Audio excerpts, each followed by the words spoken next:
Good morning guys, मैं उठ चुकी हूँ और अभी बज रहे हैं सुबह के 8। करते हैं दिन की शुरुआत और मौसम हो रहा है मस्ताना। बारिश आ रही है, थोड़ी बहुत अब भी आ रही है। तो अभी मैं कर रही हूँ पैरा जंबल सेंटेंस। तो गाइस अभी मैं जंबल PQRS पढ़ रही थी और उसमें एक मेरे को बहुत ही मजे की बात, मतलब बहुत ही इंटरेस्टिंग बात पता चली कि नेक्स्ट मंथ लिखा है तो इसका मतलब हो गया, जैसे अभी जुलाई चल रहा है तो अगस्त, लेकिन अगर दी नेक्स्ट मंथ लिखा है तो इसका ये मतलब है कि आज जितनी तारीख है अगले महीने की उतनी ही तारीख। तो ये चीज मुझे नहीं पता थी, काफी इंटरेस्टिंग सी बात लगी है। और आधे घंटे वो पढ़ने के बाद में अभी मैं कर रही हूँ क्लोज टेस्ट। तो अभी मैं क्वेश्चन प्रैक्टिस कर रही हूँ उन सवालों की जो मुझे मॉक टेस्ट देते हुए नहीं आए थे। तो गाइज अभी मैंने वो क्लोज टेस्ट वाली बुक पढ़ लिया है और अभी मैं जो मेरी मॉक नोटबुक है उसको प्रैक्टिस कर रही थी, क्योंकि मुझे अभी एक मॉक देना है और मॉक मुझे देना है 14 जुलाई का। टेक्स्ट बुक पे मेमोरी बेस्ड पेपर आ गया है तो मुझे वही देना है। लेट्स सी कि उसमें मेरे कितने नंबर आएंगे, बट अभी मुझे इतनी नींद आ रही है ना कि मेरे से ये नोटबुक की प्रैक्टिस ही नहीं हो पा रही। तो अभी बाहर चलते, थोड़ा घूम फिर के आते हैं और फिर आके ये नोटबुक से क्वेश्चन प्रैक्टिस करेंगे पहले और फिर उसके बाद में मॉक देंगे। और गाइस मेरी नानी को देखो, चाहे गर्मी हो, चाहे धूप हो, चाहे कुछ ही हो, बरसात हो, नानी मेरी यहाँ बिना पंखे के लगी ही रहती है। नानी क्या बना रहे हो? कौन है? थैला। है? थैला। कोई नहीं है नानी, वीडियो बन रही है। थैला बना रहे हो? सब्जी के लिए थैला। हाँ लाओ दिखाओ। एक तो ये बनाया है। ये क्या है? थैला ये भी। अच्छा बनेगा अभी? हाँ। तो गाइस ये थैला है, अभी पूरा बनेगा। और ये भी थैला अधूरा है। और ये तो बहुत ही सुंदर है। इतना सुंदर थैला कोई नानी के हाथ का बना हुआ लेके जाए तो शान ही बन जाए। नानी कह रही है चाहे इसमें 20 किलो सब्जी ले आओ, और इसके अंदर जो ये कपड़ा लगा है ये मेरी स्कर्ट भी है। तो नानी से थोड़ी देर बात करने के बाद अब मैं आ चुकी हूँ अपने स्टडी रूम में, और जैसे मैंने पानी पिया और मैंने देखा ऊपर मेरे कमरे में एक बिन बुलाया मेहमान आ चुका है। तो गाइस जैसे ही मैं पढ़ने लगी मुझे ये छिपकली का बच्चा दिख गया। जिस छिपकली को मैं भगाया करती थी इस कमरे से, उसने बच्चा दे दिया। और अब मैं कैसे पढ़ूं इस छोटे से कमरे में? इसको मैं नहीं सहन हो रही और मुझे ये नहीं सहन हो रही। बड़ा कमरा हो तो कम से कम हम एक दूसरे को झेल तो लेते हैं, लेकिन अब मैं क्या करूं इसका। और मेरी कुर्सी जस्ट यहाँ है, ये तो भागती दौड़ती मेरे पास आ गई तो गिर जाएगी, बच्ची और है। ये थोड़ा थोड़ा इधर क्यों बढ़ रही है? पर मैं पढ़ती हूँ, लेकिन मैं आधी बार उसको देखती रहूंगी भाई। अरे यार क्या है, इतना सा तो कमरा ले रखा है इतने बड़े घर में, तुझे इसी कमरे में आना है क्या? चली जा यार यहाँ से। तो मेरा आलसी शरीर कह रहा था बैठी रह, क्या ही उठेगी यहाँ से, कुर्सी पे पड़ती रह, लेकिन मेरे अंतरात्मा ने आवाज दी कि अगर ये छिपकली मेरे ऊपर आ गई तो। फिर मेरे डर ने मुझे हिम्मत दी और मैं उठ गई वहां से। और अभी मैं यहाँ बैठ के पढ़ रही हूँ और सामने मेरी छिपकली है और मैं बार बार उसको देख भी रही हूँ और पढ़ाई भी कर रही हूँ। मेरा भी मन लग रहा है, एक नया एडवेंचर सा मिल गया मुझे तो आज। तो गाइज अब वो उस कोने में जा चुकी है, उस कोने में। तो फिर मैं अब यहाँ वापस से आके पढ़ लेती हूँ। तो गाइज मेरे साथ अभी बहुत ही बुरा कुछ हुआ है। 11:45 पे मैंने एग्जाम देना स्टार्ट किया, तो फिर मैंने लैपटॉप से देना स्टार्ट किया तो पता चला वाईफाई नहीं चल रहा। फिर मैंने फोन से देना स्टार्ट किया तो वो वाईफाई ना चलने की वजह से एक बार रिकनेक्टिंग में चला गया। जब मैंने मोबाइल डाटा पे उसको स्विच किया, और वो लाइव टेस्ट था 14 जुलाई का, जो अभी memory based paper text book वालों ने दिया है।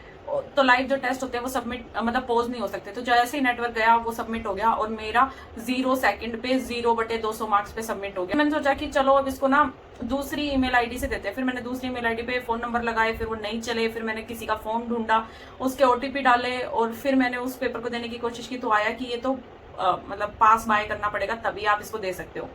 तो अब मैं क्या करूं, मुझे तो कुछ समझ नहीं आ रहा। तो उसकी जो PDF है मैं वो डाउनलोड करती हूँ पहले। अगर वो विदाउट आंसर्स होगी तब तो मेरा काम बन जाएगा, मैं खुद उसको टाइमर लगा के दूंगी और फिर उसका एनालाइज भी कर लूंगी कि कितने सही है कितने गलत है। किसी पेपर को देने में कितनी दिक्कतें आ सकती हैं, इससे ज्यादा तो नहीं आ सकती। अभी मैंने क्या किया कि मैंने जितना भी ये जुगाड़ बनाया था उससे मैं सब पेपर देने लगी। फिर जब मैंने फर्स्ट सवाल कर लिया तो जब मैंने सेकंड सवाल पे स्क्रॉल किया ना, तो फर्स्ट सवाल और सेकंड सवाल के बीच में फर्स्ट सवाल का आंसर है तो वो मुझे दिख गया। फिर ऐसे तो काम नहीं चलेगा, क्योंकि मैं सवाल करते जाऊंगी और मुझे पता रहेगा कि मेरा कौन सा सवाल गलत हो रहा है कौन सा सही हो रहा है, और तब की तब पता चल जाएगा। तो ये तो सही नहीं है।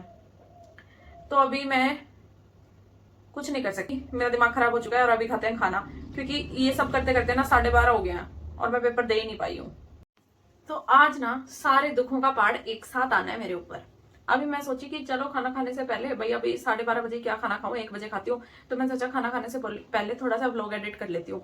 और उस दिन वाली गलती आज मेरे से फिर से होगी, पर आज मैं सहन कर सकती हूँ क्योंकि मैंने 2-3 मिनट का ही व्लॉग सही से एडिट किया था, उसके बाद का तो बस मैं देख ही रही थी। पर फिर भी आज मेरे से फिर से क्या हुआ कि एग्जिट डायरेक्टली हो गया वो, और मेरा जितना भी 2-3 मिनट का मैंने व्लॉग एडिट किया था वो सारा गायब हो गया। और ये मेरी ब्लॉगिंग का आज आखिरी दिन है, मतलब 15 दिन चैलेंज का। 14 दिन तो आराम से बीत गए हंसी खुशी, लेकिन आज ही सारे दुख आने हैं मेरे तो मैंने खा लिया है खाना और मैं सो के उठ चुकी हूँ। और अभी मैंने सर्च अभियान शुरू कर दिया है मेरे नोट्स ढूंढने के लिए जो मेडिवल और मॉडर्न हिस्ट्री के, लेकिन वो मुझे नहीं मिले। फिर मैं और मेरे भाई बाहर गए और हम कुछ खाने पीने का सामान लेके आए। तो लाइव क्लास का भी टाइम हो रहा है, चलते हैं फटाफट। तो हम लाए थे 4 बजे वाली भूख के लिए समोसा। तो गाइज अभी बज गया है 5 और ये वीडियो मैं चौथी बार रिकॉर्ड कर रही हूँ, क्योंकि बार बार पता नहीं कुछ ना कुछ प्रॉब्लम हो रही है। कभी रिकॉर्ड नहीं हो रही, कभी सामने वाला कैमरा ऑन हो रहा है, वो छोटी पुल्टी चीजें हो रही है, और उसमें मैं पसीने में नहा ली।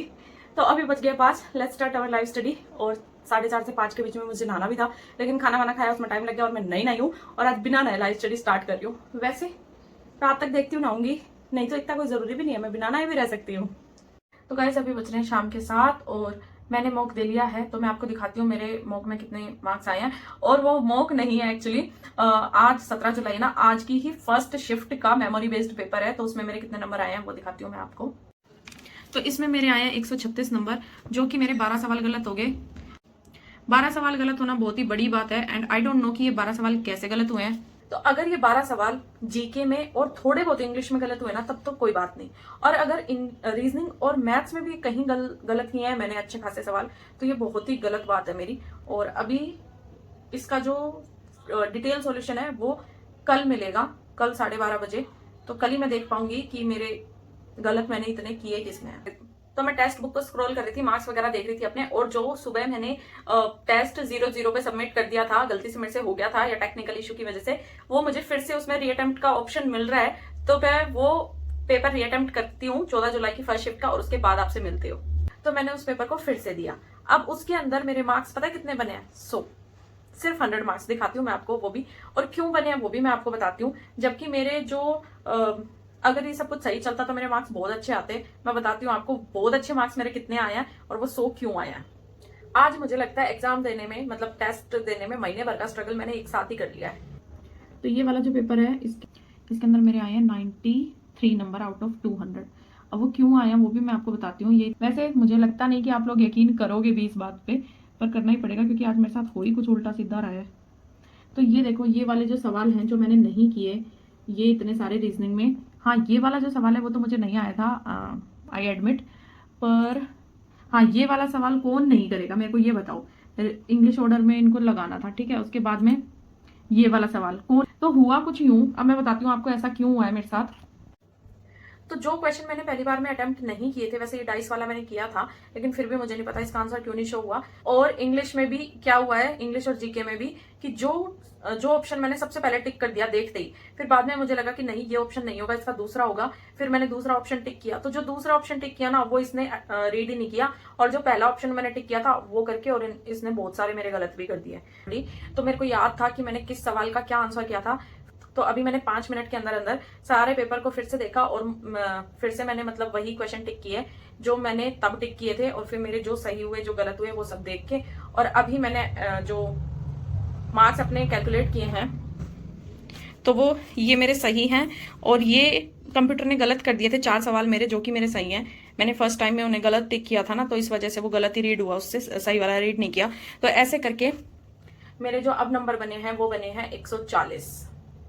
142 नंबर बने थे, फिर 2 कट गए नेगेटिव मार्किंग में, तो मेरे 140 नंबर बने हैं। अब जाके मेरे शांति आई, वरना मुझे लगा कि मैं तो डूब मरने लायक हूँ। मेरे से 93 नंबर ही आए हैं इसमें, पर ऐसा कुछ हुआ है मेरे साथ आज, बहुत कुछ हुआ है आज मेरे साथ। अभी खाते हैं दलिया, आज है दलिया खाने में। समोसे खा लिए थे ना, इसलिए अब यही मिलेगा। आज हमने खाया था समोसा, इसलिए मामी ने बनाया दलिया, लेकिन दलिया खा के हम में से किसी की भूख शांत नहीं हुई, और फिर हमने और जंक फूड डाल लिया अपने डिब्बे में, यानी कि पेट में। तो गाइस अभी मैंने टाइपिंग दे ली, और आज मेरी टाइपिंग काफी अच्छी स्पीड आई है। अब मुझे समझ में आया कि मेरी टाइपिंग गिरी क्यों थी। मैं पहले इस ऐप पे टाइपिंग करती थी जिसपे इजी वर्ड्स आते हैं, तो मेरी टाइपिंग 40 तक थी। फिर मैं उस सोनी टाइपिंग ट्विटर पे करने लगी जिसमें थोड़े हार्ड वर्ड्स आते हैं, तो मेरी टाइपिंग थोड़ी डाउन हो गई, इसमें दिस दैट वॉज ही आता रहता है। तो आज मेरी टाइपिंग स्पीड इस वजह से आई है 39 वर्ड पर मिनट। और अभी बाहर बरसात भी आ रही है, और अभी बज रहे हैं रात के 10। तो भाई आज मेरे साथ इतनी उल्टी पुल्टी सी हरकतें हुई, और मॉक टेस्ट देना तो मेरे लिए एक ना नेक्स्ट टू इम्पॉसिबल टास्क हो गया था। तो इतना सब हो गया तो मेरी डायरी को बताना तो बनता है। तो आज मैंने की डायरी राइटिंग। और डायरी राइटिंग करने के बाद में मैंने वोकैब में इडियम एंड फ्रेजेस के जो कल 150 सवाल रह गए थे, मतलब 300 थे, 150 कर लिए थे, 150 बच गए थे, वो कंप्लीट किए। तो गाइस अभी बज गए हैं 12:30 और अब सोने चलते हैं। एंड 12:30 बजने का ही मैं वेट कर रही थी, क्योंकि जो मैंने आज मॉक दिया था जिसमें मेरे 136 नंबर आए हैं, उसका मैं देखना चाह रही थी कि मेरे 12 सवाल आके कहाँ गलत हुए हैं। जो मेरे क्वेश्चन गलत हुए हैं वो हुए हैं जीके में ज्यादा, तो इतनी भी ज्यादा दुख की बात नहीं है। एंड हाँ, रीजनिंग में भी गलत हुए हैं मेरे और इंग्लिश में भी। तो वो जो भी गलत हुए, रीजनिंग में तो सिली मिस्टेक की वजह से गलत हुआ एक सवाल, और इंग्लिश में भी एक सवाल सिली मिस्टेक की वजह से गलत हो गया। यही होता है, जब पेपर आसान हो ना तो सिली मिस्टेक ज्यादा होती है। तो अभी सोते हैं, और ये लास्ट ब्लॉग है मेरा 15 डेज चैलेंज का। तो अब मैं आपको पेपर के बाद दिखूंगी, उससे पहले मैं आपको यूट्यूब पे कोई वीडियो में नहीं दिखूंगी अब। तो आप लोगों को भी ऑल द बेस्ट मेरी तरफ से, जिनके भी एग्जाम है और जिनके हो चुके, hope for the best. Okay bye, tata, take care.